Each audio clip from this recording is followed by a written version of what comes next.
Pre, Oy, bihira. Gabi na, nakaganyan ka pa, nakasanggas ka pa. Ano meron? siyempre, alam mo naman, baka mapuling tayo. Hindi. Ibahin natin. Nasaan na ba si parang Erwin? Sabi niya kanina, parating na raw siya. Daming problema nun. Ewan ko ba? Alam mo yung taong yan? Ay, ito na, ito na. Uy, pre. Ay, pinag-uusapan ka namin ng masama eh. Kaso, nandiyan ka na, mapabuti. Tingnan mo, Master, oh, ano na naman? Parang ang lungkot, ang lungkot mo naman. To, eh. Hindi ko nga ano ako yun. Nainis Ano na ako ba sa yan? trabaho ko eh.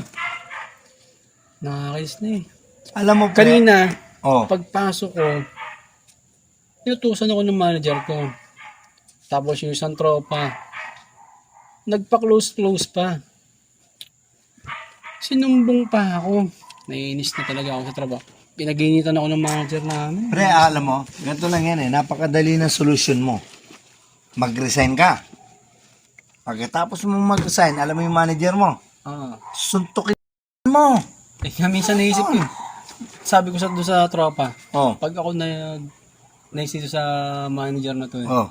Pag sinapa ko to eh, bawi na agad ako, tapos mag-resign na ako. Tama, hindi. Unahin mo mag-resign ka. Para wala na silang habol sa'yo. Nasa ano na yun. Batas na yun. Basta pag ano, abangan natin ako hawakan. Sapakin mo na sapakin. Yun ang pinakamagandang desisyon na mangyayari sa buhay mo. Naiinis na talaga ako ng isang araw pa. Isang araw pa talaga gusto. Nagiinit talaga ako. Naiinis na Hindi, talaga ako. kasi ganito eh. Ako, alam mo naman ako, marahas akong tao eh. Gusto kong makaganti tayo agad. Ano kaya masasabi kaya nito ng kaibigan natin si Master?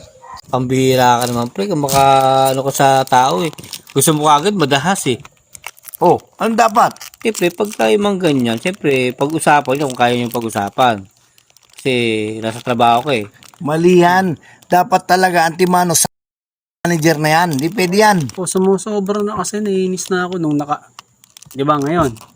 Pinag-initan na naman ako. Parang pang-apat na araw na sunod-sunod ako pinag-initan eh. Hindi, pre, kasi ano yan eh. Una, di ba may asawa ka? Oo. Oh, may asawa ka, di ba? Hmm. Eh kung gagawin mo yun, wawa naman yung pamilya mo, mawala ka ng trabaho. Tapos, pwede ka pa makulong sa gagawin mo, pre. Ay, Kasi physical injury yung gagawin mo eh.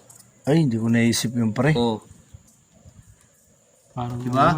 parang mas okay nga. Parang may tama nga si Master doon.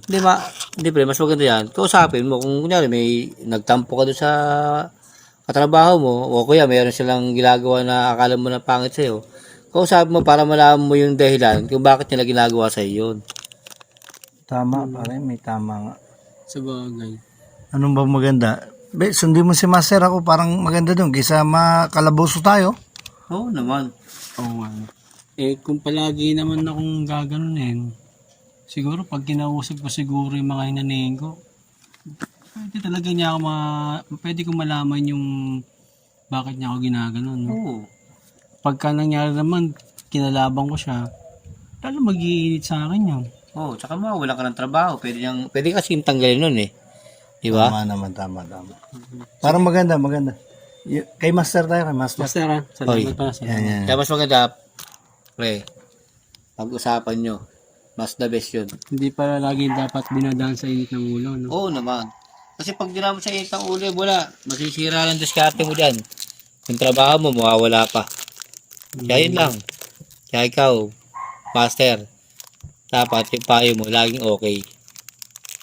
Yan. Pasensya na, Master. Lasing lang.